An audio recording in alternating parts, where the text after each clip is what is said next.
Assalamualaikum warahmatullahi wabarakatuh.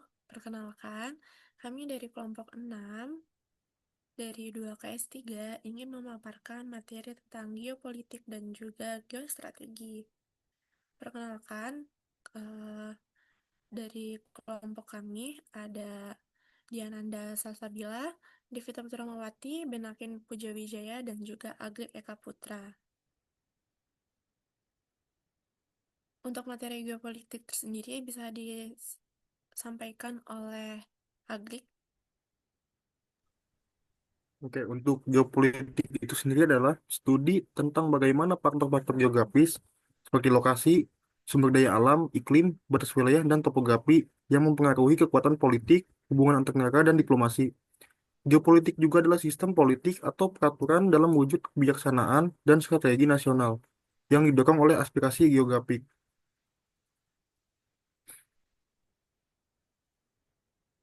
Geopolitik di Indonesia itu memiliki sikap dan pandang bangsa Indonesia dalam lingkungannya dengan mengutamakan persatuan dan kesatuan wilayah dalam penyelenggaraan kehidupan bermasyarakat, berbangsa, dan bernegara. Isi wawasan Nusantara itu yaitu perwujudan Kepulauan Nusantara sebagai salah satu kesatuan politik, Nusantara sebagai salah satu kesatuan ekonomi, dan Nusantara sebagai salah satu kesatuan sosial dan budaya.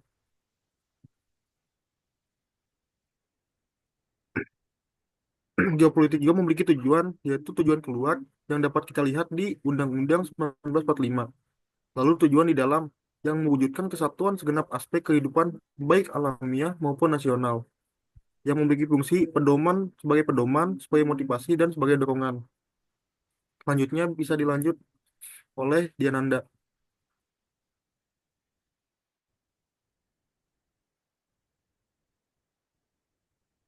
Itu di next show. Itu sama next dulu dah. Selanjutnya ada geopolitik.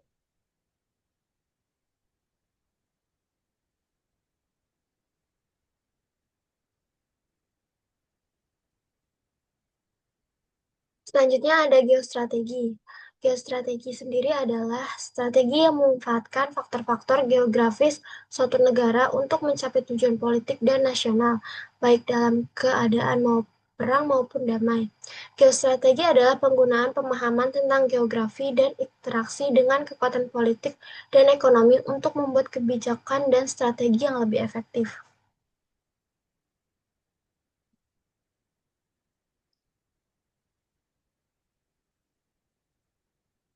Berikut adalah tujuan-tujuannya.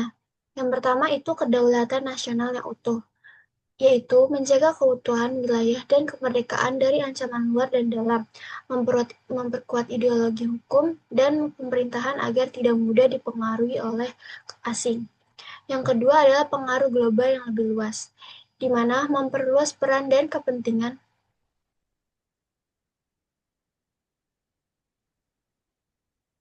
nasional di tingkat internasional melalui diplomasi ekonomi, militer, dan soft power agar menjadi subjek dalam dinamika global.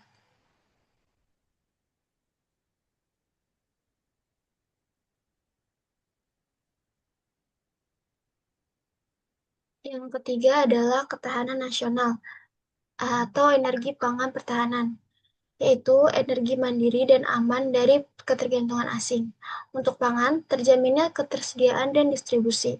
Untuk pertahanan, yaitu militer kuat untuk menjaga kedaulatan. Yang keempat adalah penguatan poros maritim dunia dalam Indonesia, yaitu membangun konektivitas laut, memperkuat sektor kelautan, menjaga hak maritim, dan meningkatkan peran Indonesia dalam jalur perdagangan internasional. Selanjutnya akan dijelaskan oleh Benaken.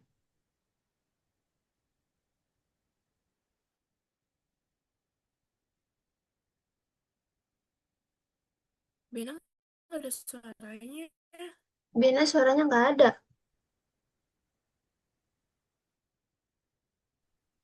Tes tes masuk.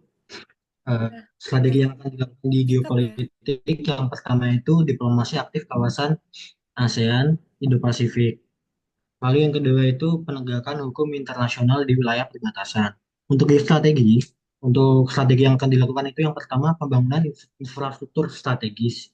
Yang kedua modernisasi alat utama sistem senjata atau alutsista. Yang ketiga, kolaborasi pertahanan regional. Lalu yang sudah terjadi di Indonesia itu ada peluncuran doktrin poros maritim dunia pada tahun 2014. Lalu ada pembangunan IKN sebagai pusat strategis baru, modernisasi TNI dan sistem pertahanan cyber, penjagaan Natuna dari klaim Tiongkok. Lalu ada tantangan-tantangan yang dihadapi, antara lain ketergantungan ekonomi terhadap negara besar, lalu ada konflik perbatasan dan ZEE, lalu ada ancaman non-konvensional, yaitu cyber, disinformasi, terorisme. Lalu ada persaingan pengaruh negara besar di Asia Tenggara.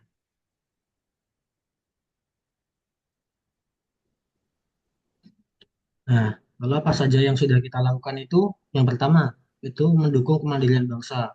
Itu mulai dari hal sederhana seperti mendukung produk lokal, menumbuhkan semangat gotong royong, dan menghargai keberagaman sebagai kekuatan nasional.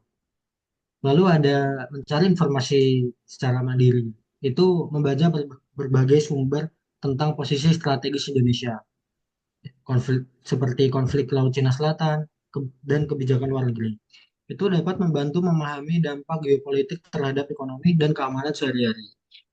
Lalu ada mengembangkan kepedulian sosial. Kita berusaha menjadi warga negara yang aktif, taat hukum, dan peduli terhadap isu lingkungan, pendidikan, dan integritas bangsa. Lalu ada mengembangkan sikap kritis terhadap isu strategis. Kita ingin mampu menganalisis secara kritis isu-isu seperti konflik Laut Cina Selatan, hubungan Indonesia dengan Amerika Serikat atau Tiongkok, serta ancaman terhadap kedaulatan wilayah Indonesia. Lalu ada meningkatkan pemahaman tentang geopolitik dan geostrategi. Kita ingin mempelajari lebih dalam tentang bagaimana kondisi geografis Indonesia mempengaruhi posisinya dalam percaturan global. Lalu ada kedaulatan nasional yang utuh. Kita ingin menekankan pentingnya menjaga integritas wilayah dan kemerdekaan suatu negara dari ancaman eksternal maupun internal. Selanjutnya akan dilanjutkan oleh teman saya, Devita. Oke, selanjutnya itu ada tujuan geostrategi di Indonesia. Yang pertama itu meningkatkan kekuatan nasional, di mana geostrategi tersebut itu membantu mengembangkan potensi bangsa, baik dari aspek ekonomi, sosial, budaya, maupun pertahanan untuk menghadapi ancaman dan tantangan. Yang kedua itu mewujudkan ketahanan nasional, yang bertujuan untuk mempertahankan kelangsungan hidup bangsa dan negara, serta menjaga stabilitas dan keamanan dalam menghadapi berbagai gangguan dan ancaman. Yang ketiga adalah membangun pembangunan nasional yang memberikan arah dan strategi pembangunan yang terpadu untuk mewujudkan tujuan nasional seperti kemerdekaan, persatuan, dan juga kesejahteraan masyarakat. Lalu yang keempat adalah memprioritaskan kepentingan nasional di mana geostrategi tersebut itu memastikan bahwa setiap kebijakan itu dan tindakannya pemerintah selaras dengan kepentingan dan tujuan nasional serta menghindari kepentingan yang merugikan bangsa dan juga negara. Lalu ada dampak positif dari geopolitik dan geostrategi. Yang pertama itu meningkatkan infrastruktur di berbagai daerah karena banyaknya wisatawan yang berkunjung. Lalu terbukanya pasar internasional, meningkatkan kesempatan kerja dan meningkatkan devisa negara. Dengan adanya hal tersebut, itu akan meningkatkan kehidupan ekonomi bangsa yang menunjang kehidupan nasional bangsa. Lalu selanjutnya itu ada menguatnya pembuatan peraturan perundang-undang yang memihak dan bermanfaat untuk kepentingan rakyat banyak. Lalu ada Indonesia kaya akan kebudayaan, kayanya laut Indonesia dengan sumber dayanya. Yang kelima ada terjadinya ekspor dan impor, dan terakhir terbitlah hubungan internasional yang baik melimpahnya sumber daya alam di Indonesia. Selanjutnya, eh, terdapat kesimpulan di mana geopolitik itu merupakan ilmu yang mempelajari hubungan antara faktor geografis dan politik dalam menentukan kebijakan suatu negara. Geopolitik menekankan pentingnya lokasi, sumber daya, dan kekuatan nasional dalam menjaga kedaulatan dan kepentingan negara. Geostrategi merupakan penerapan praktis dari geopolitik dalam bentuk strategi pertahanan dan kebijakan luar negeri untuk mencapai tujuan nasional, di mana geostrategi ini berperan penting dalam menentukan arah dan juga tindakan yang diambil negara dalam menghadapi tantangan global. Kombinasi antara geopolitik dan geostrategi ini menjadi dasar dalam merumuskan kebijakan nasional yang efektif, khususnya dalam bidang pertahanan, hubungan internasional, dan pembangunan wilayah.